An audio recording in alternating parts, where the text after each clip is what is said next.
Pernah kebayang nggak gimana kesetiaan satu orang itu bisa jadi fondasi bagi sebuah peradaban dunia?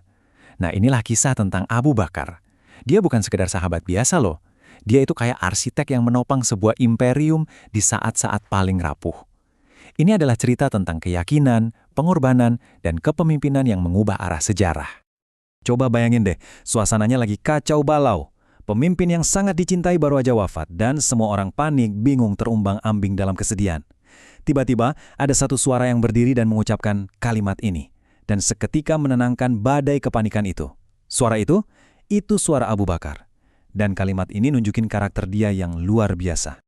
Nah, buat benar-benar ngerti siapa orang di balik kata-kata tadi, kita perlu mundur sedikit nih ke Mekah sebelum era Islam. Sebuah kota yang sibuk banget sama perdagangan, tapi di sisi lain penuh dengan tradisi yang nantinya bakal dia tentang.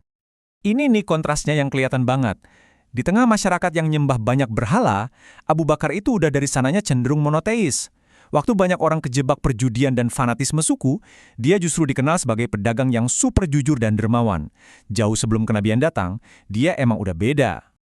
Dan yang paling penting dari semua itu, ada satu persahabatan yang udah terjalin puluhan tahun sama Nabi Muhammad. Ikatan kepercayaan inilah yang nantinya jadi fondasi buat semua peristiwa besar yang akan datang. Jadi, pas wahyu pertama turun, gimana reaksinya? Banyak yang ragu kan? Banyak yang ngejek. Tapi Abu Bakar enggak sama sekali. Dia percaya saat itu juga tanpa ragu sedikit pun. Keyakinan instan inilah yang bikin dia jadi pria dewasa pertama yang memeluk Islam. Tapi imannya itu bukan cuma di mulut aja. Dia langsung bertindak. Dia langsung jadi semacam misionaris pertama, ngajakin tokoh-tokoh penting buat bergabung. Lebih dari itu, dia pakai hartanya buat ngebebasin budak-budak muslim yang disiksa, melindungi mereka yang paling lemah di komunitas baru itu. Sekarang, biar kebayang seberapa besar pengorbanannya, kita ngomongin angka ya. Sebagai pedagang sukses di Mekah, kekayaan Abu Bakar itu diperkirakan sekitar 40.000 dirham. Itu jumlah yang gede banget di zaman itu, cukup buat hidup nyaman dan punya status tinggi. Ingat-ingat angka ini. Nah, sekarang lihat angka ini. Setelah bertahun-tahun pakai hartanya buat bebasin budak dan danain dakwah, sisanya tinggal 5.000 dirham. Bayangin, hampir 90% kekayaannya dikasih semua. Ini bukti pengorbanan yang, ya ampun, luar biasa. Pengorbanannya itu saking besarnya, sampai-sampai Nabi sendiri bilang, tidak ada kekayaan seseorang yang lebih bermanfaat bagiku seperti kekayaan Abu Bakar. Ini pengakuan tertinggi atas semua yang udah dia kasih. Keyakinannya yang super kuat ini bikin dia dapat gelar yang nempel terus sama namanya, Asy-Syiddiq, yang artinya yang membenarkan. Kenapa? Jadi ada satu cerita soal perjalanan malam Nabi yang kedengarannya mustahil banget. Semua orang ragu tapi Abu Bakar, dia langsung percaya. Sejak saat itu, namanya identik dengan kebenaran. Tapi semua ujian itu belum ada apa-apanya.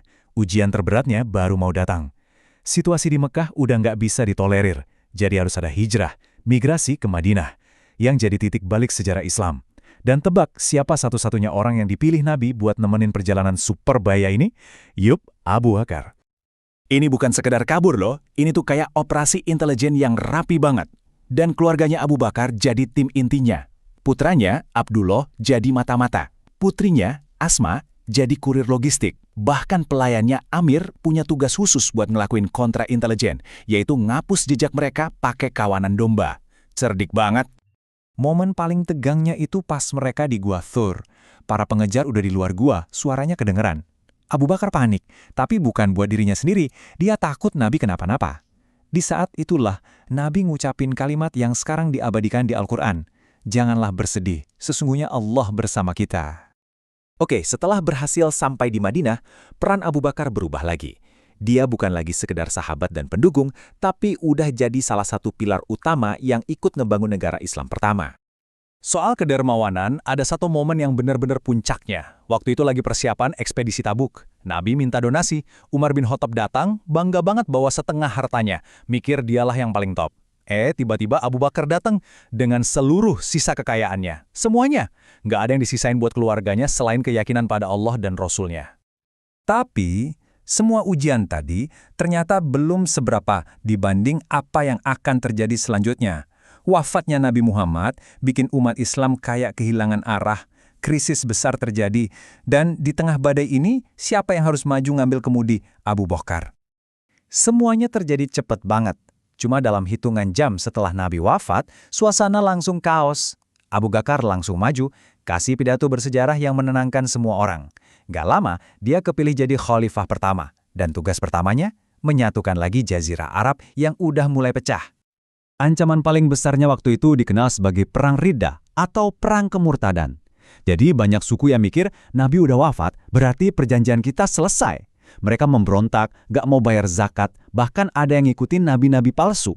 Keputusan Abu Bakar di sini bakal jadi penentu negara Islam ini lanjut atau bubar. Masalahnya datang dari mana-mana. Di Yamamah ada nabi palsu Musailamah. Di Najd ada Tulaiha, yang lain nolak bayar zakat. Bener-bener kacau. Tapi dengan tegas, Abu Bakar mengirim pasukan ke seluruh penjuru Arabia, memadamkan satu persatu pemberontakan dan menyatukan lagi semuanya. Terus, kenapa ini semua penting banget? Masa jabatan Abu Bakar kan cuma 2 tahun, singkat banget. Tapi, ini bukan cuma soal ngatasin krisis. Ini soal ngebangun fondasi yang bakal awet ratusan tahun. Ada 3 warisan utamanya. Pertama, dia nyelamatin negara dengan menyatukan kembali Arabia. Kedua, dan ini krusial banget, dia yang memulai proyek pengumpulan Al-Quran jadi satu buku. Kenapa? Soalnya banyak penghafal yang gugur di perang. Visi dia ini yang ngebentuk masa depan Islam. Dan ketiga, dia menunjuk Umar sebagai penggantinya. Jadi transisi kekuasaan aman dan stabil.